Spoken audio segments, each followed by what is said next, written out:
পৰৱৰ্তী খবৰলৈ সমাগত দেশৰ দ্বিতীয় আৰু তৃতীয় পৰ্যায়ৰ নিৰ্বাচন আজি অন্ত পৰিব দ্বিতীয় পৰ্যায়ৰ নিৰ্বাচনৰ প্ৰচাৰ তৃতীয় পৰ্যায়ৰ নিৰ্বাচনৰ প্ৰচাৰক লৈ ব্যস্ত হৈ পৰিছে বৰ্তমান শাসক আৰু বিৰোধী বিজেপিৰ মিত্ৰজোঁটৰ প্ৰাৰ্থী ফণীভূষণ চৌধুৰীৰ হৈ নিৰ্বাচনী প্ৰচাৰ চলাইছে মন্ত্ৰী চন্দ্ৰমোহন পাটোৱাৰীয়ে নলবাৰী জিলাৰ টিহু মিত্ৰজোঁটৰ প্ৰাৰ্থীগৰাকীক লৈ চলোৱা হয় নিৰ্বাচনী প্ৰচাৰ অনাগত দিনত মহিলা সবলীকৰণৰ ক্ষেত্ৰত অধিক গুৰুত্ব প্ৰদান কৰিব ৰাজ্য চৰকাৰে এই বিষয় সন্দৰ্ভত জনাই যাম সবিশেষ সমাগত দেশৰ দ্বিতীয় আৰু তৃতীয় পৰ্যায়ৰ নিৰ্বাচন আজি অন্ত পৰিব দ্বিতীয় পৰ্যায়ৰ নিৰ্বাচনী প্ৰচাৰ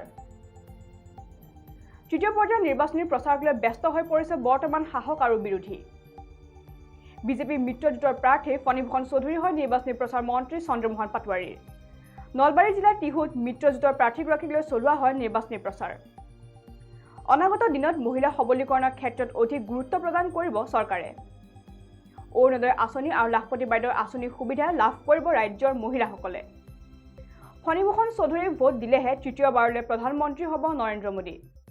টিহুত এই মন্তব্য প্ৰদান মন্ত্ৰী চন্দ্ৰমোহন পাটোৱাৰী আৰু আমি যেহেতু জানাইছো যে সমাগত দেশৰ দ্বিতীয় আৰু তৃতীয় পৰ্যায়ৰ নিৰ্বাচন আৰু যি দ্বিতীয় পৰ্যায়ৰ নিৰ্বাচন আছে দ্বিতীয় পৰ্যায়ৰ নিৰ্বাচনক লৈ মাজত মাথো আৰু এটা দিন বাকী থকা দেখিবলৈ পোৱা গৈছে যেহেতু সন্মুখত 26 এপ্ৰিল আৰু 26 এপ্ৰিলত মুঠ 5টা লোকসভা সমষ্টিত দ্বিতীয় পৰ্যায়ৰ নিৰ্বাচন অনুষ্ঠিত কৰা হ'ব আৰু আজি অন্ত পৰিব দ্বিতীয় পৰ্যায়ৰ নিৰ্বাচনী প্ৰচাৰ সন্ধিয়া 5 বজাৰ লগে লগে যি দ্বিতীয় পৰ্যায়ৰ যি নিৰ্বাচনী প্ৰচাৰ আছে সেই নিৰ্বাচনী প্ৰচাৰ অন্ত পৰিব আৰু তাৰ পিছতে এতিয়া দ্বিতীয় পৰ্যায়ৰ নিৰ্বাচনৰ প্ৰচাৰ চলাই থকা সমান্তৰালকৈ এতিয়া শাসক আৰু বিৰোধীসকলে তৃতীয় পৰ্যায়ৰ যি নিৰ্বাচনী প্ৰচাৰ আছে সেই তৃতীয় পৰ্যায়ৰ নিৰ্বাচনী প্ৰচাৰো চলাই থকাটো বৰ্তমান ব্যস্ত হৈ পৰা দেখিবলৈ পোৱা গৈছে আৰু বৰপেটা লোকসভা সমষ্টিৰ যিগৰাকী বিজেপি মিত্ৰজোঁটৰ প্ৰাৰ্থী আছে ফণীভূষণ চৌধুৰীৰ হৈ নিৰ্বাচনী প্ৰচাৰ চলাইছে মন্ত্ৰী চন্দ্ৰমোহন পাটোৱাৰীয়ে আৰু নলবাৰী জিলাৰ টিহুত মিত্ৰজোঁটৰ প্ৰাৰ্থীগৰাকীক লৈ চলোৱা হৈছে নিৰ্বাচনী প্ৰচাৰ আৰু জনতাৰ ওচৰত নিজৰ নিৰ্বাচনী প্ৰচাৰ সন্দৰ্ভত কেইবাটাও গুৰুত্বপূৰ্ণ মন্তব্য আগবঢ়াইছে মন্ত্ৰীগৰাকীয়ে আৰু তেওঁ নিৰ্বাচনী প্ৰচাৰ সভাতে মন্ত্ৰীগৰাকীয়ে উল্লেখ কৰিছে যে অনাগত দিনৰ মহিলা সবলীকৰণৰ ক্ষেত্ৰত অধিক গুৰুত্ব প্ৰদান কৰিব চৰকাৰে অৰ্থাৎ অনাগত যিসমূহ দিন আহি আছে আগন্তুক দিনসমূহত ভৱিষ্যতলৈ মহিলা সবলীকৰণৰ ক্ষেত্ৰত বিশেষ গুৰুত্ব প্ৰদান কৰিব কেন্দ্ৰীয় চৰকাৰ তথা ৰাজ্য চৰকাৰে যদি কেন্দ্ৰলৈ মোদী চৰকাৰ যদি পুনৰবাৰ আহে তেতিয়া মহিলা সবলীকৰণৰ ক্ষেত্ৰত অধিক আৰু গুৰুত্ব প্ৰদান কৰা হ'ব বুলি মন্ত্ৰীগৰাকীয়ে স্পষ্টভাৱে উল্লেখ কৰা দেখিবলৈ পোৱা গৈছে আৰু লগতে তেওঁ উল্লেখ কৰিছে অৰুণোদয় আঁচনি আৰু লাখপতি বাইদেউৰ আঁচনিৰ সুবিধা লাভ কৰিব ৰাজ্যৰ মহিলাসকলে অৰ্থাৎ ৰাজ্যৰ সমান্তৰালকৈ কেন্দ্ৰৰ মহিলাসকলেও অৰ্থাৎ দেশৰ বিভিন্ন প্ৰান্তৰ মহিলাসকলেও লাখপতি বাইদেউৰ যি আঁচনি আছে সেই আঁচনিসমূহৰ লাভ উঠাব পাৰিব বুলি ইতিমধ্যে স্পষ্টভাৱে সদৰি কৰিছে মন্ত্ৰীগৰাকীয়ে আৰু যিহেতু পূৰ্বতে প্ৰধানমন্ত্ৰীগৰাকীয়ে কৈছিলে যে দেশৰ 3 কোটি মহিলাক ইতিমধ্যে তেওঁ লাখপতি বনোৱাৰ লক্ষ্য তেওঁলোকৰ যি বিজেপি চৰকাৰৰ যি লক্ষ্য আছে সেই লক্ষ্য তেওঁলোকে হাতত লোৱা বৰ্তমান সময়ত দেখিবলৈ পোৱা গৈছে আৰু পুনৰবাৰ যদি মোদী চৰকাৰ শাসনলৈ আহে তেতিয়া দেশৰ 3 কোটি মহিলাক ইতিমধ্যে তেওঁলোকে লাখপতি বাইদেউ বনোৱাৰ চিন্তা চৰ্চা কৰিছে বুলি ইতিমধ্যে পূৰ্বতেও মুখ্যমন্ত্ৰীগৰাকীয়ে এই কথা সদৰি কৰিছিল আৰু প্ৰধানমন্ত্ৰীগৰাকীয়ে এই কথা সদৰি কৰিছে আৰু আজি পুনৰ নলবাৰীত এই মন্তব্য প্ৰকাশ কৰিছে মন্ত্ৰী চন্দ্ৰমোহন পাটোৱাৰীয়ে আৰু ফণীভূষণ চৌধুৰীক ভোট দিলেহে তৃতীয়বাৰলৈ প্ৰধানমন্ত্ৰী হ'ব নৰেন্দ্ৰ মোদী অৰ্থাৎ বৰপেটা লোকসভা সমষ্টিৰ পৰা যদি ফণীভূষণ চৌধুৰীয়ে বিপুল ভোটত জয় সাব্যস্ত কৰে তেতিয়াহে কেন্দ্ৰত প্ৰধানমন্ত্ৰী নৰেন্দ্ৰ মোদী তৃতীয়বাৰলৈ প্ৰধানমন্ত্ৰী হ'ব পাৰিব বুলি ইতিমধ্যে স্পষ্টভাৱে সংবাদ মাধ্যমৰ আগত সদৰি কৰিছে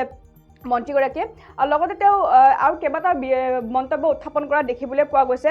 লগতে তেওঁ শিৱসাগৰত শগুনৰ অস্বাভাৱিক মৃত্যুত দুখ প্ৰকাশ কৰি বন আৰু পৰিৱেশ মন্ত্ৰী চন্দ্ৰমোহন পাটোৱাৰীয়ে উল্লেখ কৰিছে যে শগুনৰ মৃত্যুৰ কাৰণ কিছুমান গোধন মৃত্যুৰ পিছত পথাৰত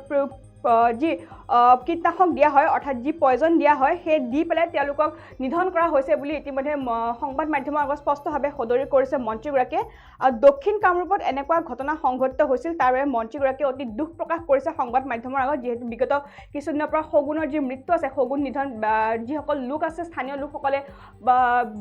বিষ দি শগুনসমূহক নিধন কৰিছে বুলি মন্ত্ৰীগৰাকীয়ে উল্লেখ কৰা দেখিবলৈ পোৱা গৈছে আৰু দক্ষিণ কামৰূপত শেহতীয়াকৈ কিছু শগুনৰ মৃত্যু হৈছিলে আৰু সেই শগুনৰ মৃত্যুৰ সন্দৰ্ভত তেওঁ সংবাদ মাধ্যমৰ আগত দুখ প্ৰকাশ কৰা দেখিবলৈ পোৱা গৈছিলে লগতে তেওঁ উল্লেখ কৰিছে শিৱসাগৰৰ ঘটনাত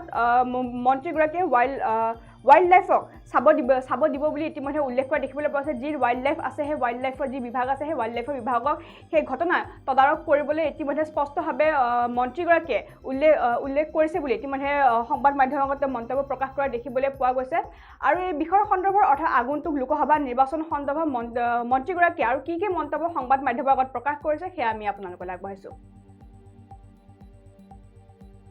আজি আমি ইয়াতে নিৰ্বাচনী প্ৰচাৰত আহিছিলোঁ নমাটি অঞ্চললৈকে আৰু বিভিন্ন অঞ্চলত গৈছিলোঁ আৰু নমাটি অঞ্চলত আহি দেখিছোঁ যে ৰাইজৰ বহুখিনি সঁহাৰি ইয়াত দেখিবলৈ পোৱা গৈছে আৰু আমাৰ ভাৰতীয় জনতা পাৰ্টি অসম গণ পৰিষদ UPPLৰ মিত্ৰজোঁটৰ প্ৰাৰ্থী অগপৰ মনোনীত প্ৰাৰ্থী ফণীভূষণ চৌধুৰী ডাঙৰীয়াৰ সপক্ষে ৰাইজৰ যথেষ্টখিনি উৎসাহ দেখা পোৱা গৈছে আৰু আমি ভাবোঁ যে ৰাইজে এইবাৰ ফণীভূষণ চৌধুৰীক বিপুল ভোটত বৰপেটা লোকসভা সমষ্টিত জয়যুক্ত কৰিব। তাৰ কাৰণে আমি ৰাইজৰ ওচৰত আহ্বান জনালোঁ আৰু ৰাইজৰ সঁহাৰি সেইটো কথাই প্ৰমাণ কৰিছে। উৎকট গৰমৰ মাজতে আপুনি কষ্ট কৰি ঘূৰিছে, মানে কেনেকুৱা হ'ব ফলাফল? ফলাফল ভাল হ'ব, ফলাফল ভাল। আমাৰ হেৰি হৈছে, নিৰ্বাচন হৈছে, তাৰ পৰা আমি যিখিনি ফিডবেক পাইছোঁ ভালেই হ'ব। পাঁচটা চিটতে ভাল হ'ব। এইটোতো আৰু কি ক'ম, সেইটো আপোনালোকে নিজেও জানে। কেন্দ্ৰত বিজেপি চৰকাৰ থকা কথাটো নহয়। কথাটো হৈছে কি, কেন্দ্ৰত বিজেপি চৰকাৰ থাকিলে বিজেপি চৰকাৰক অৱগত কৰাব লাগিব নহয়। গতিকে আগতে এই সমষ্টিটো বৰমা সমষ্টিত আছিলে, গতিকে যিমান প্ৰাধান্য পাব লাগে সিমান হয়তো প্ৰাধান্য নাপালে, কিবা যি কি কাৰণতে নহওক। গতিকে ইয়াৰ ৰাস্তা ঘাটৰ অৱস্থা অলপ বেয়া, গতিকে এইবিলাক আমি ঠিক কৰিব লাগিব সকলোৱে মিলি। আপোনালোকৰো সহযোগ লাগিব তাতে,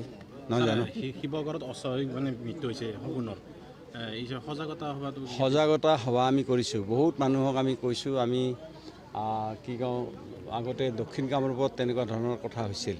তো কিছুমানে কি হয় পয়জন দি দিয়ে আৰু দিয়াৰ ফলত মানে শগুণবিলাকৰ মৃত্যু হৈছে। গতিকে সেইকাৰণে আমি দক্ষিণ কামৰূপত এতিয়া প্ৰতিৰোধ কৰিছোঁ আৰু শিৱসাগৰৰ যিটো কথা আছে সেইটো আমি ৱাইল্ড লাইফক আমি চাব দিম, যাতে এনেকুৱা ধৰণৰ আৰু ঘটনা সংঘটিত নহয়।